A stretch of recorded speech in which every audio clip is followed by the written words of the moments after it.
بسم اللہ والحمد للہ والصلاۃ والسلام علی رسول اللہ۔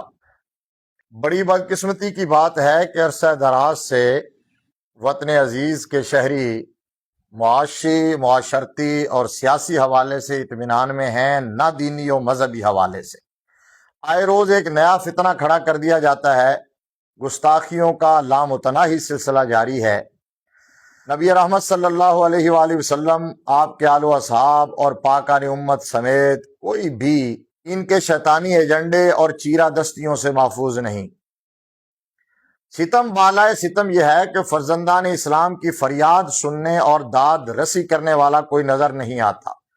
توہین عدالت پر تو ہمارا قانون حرکت میں آ جاتا ہے، لیکن توہین رسالت پر نہیں۔ کتنے افسوس کی بات ہے۔ جیو نیوز نے رحمت عالم صلی اللہ علیہ وآلہ وسلم کے خاکے نشر کر کے نہ صرف کروڑوں مسلمانوں کے جذبات بری طرح مجروح کیے ہیں، بلکہ صراحتاً توہین رسالت کا ارتکاب کیا ہے۔ سوچئے کہ ڈنمارک، ناروے اور فرانس وغیرہ ایسی ناپاک جسارت کریں تو سمجھ میں آتا ہے، کیونکہ وہ اسلام کی بڑھتی ہوئی مقبولیت سے خائف ہیں۔ لیکن اگر اسلامی جمہوریہ پاکستان میں مسلمان کہلانے والے یہی حرکت کریں تو اسے کیا نام دیا جائے؟ اور جیو نیوز کا یہ عمل کوئی غیر ارادی اور نادانستہ نہیں، بلکہ ایک طے شدہ ایجنڈے اور منظم سازش کا حصہ ہے۔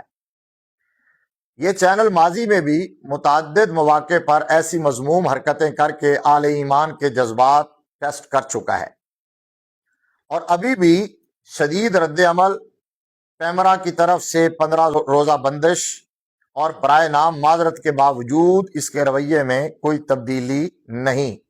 ڈرامے کے ایک اور سین میں ایک لڑکی کے ہاتھوں وہ کتاب پھینکوائی گئی جس پر حرم نبوی اور روضہ رسول کی تصاویر بنی ہوئی ہے، جس کا مطلب یہ ہے کہ وہ خاص ایجنڈے پر کام کر رہا ہے۔ لہٰذا ہم نیشنل علماء کونسل پاکستان کے پلیٹ فارم سے حکومت اور ریاستی اداروں سے پرزور مطالبہ کرتے ہیں کہ جیو نیوز اور اس کے تمام چینلز کو سیٹلائٹ، یوٹیوب اور ہر جگہ مکمل طور پر بین کیا جائے۔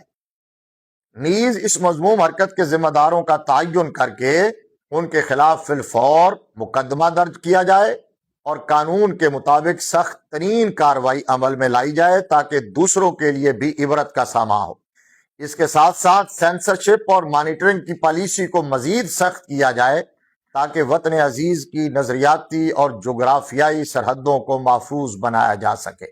مسلسل گستاخیوں اور اسلام دشمن ایجنڈے پر چلنے کی وجہ سے جیو نیوز کی نشریات کو دیکھنا حرام ہے، لہذا فرزندان اسلام اس کا مکمل بائیکاٹ کریں۔ کچھ دوسرے میڈیا ہاؤسز کے بارے میں بھی اسی طرح کی غیر مصدقہ خبریں موصول ہو رہی ہیں۔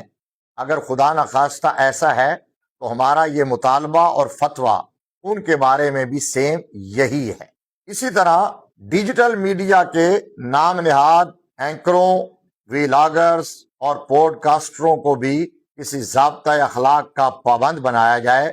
ڈالر کمانے کے چکر میں ملت کی وحدت کو پارا پارا کرنے والے موضوعات کو چھیڑنے سے سختی سے روکا جائے۔ اللہ تبارک و تعالیٰ پاکستان اور اہل پاکستان کی خیر فرمائے۔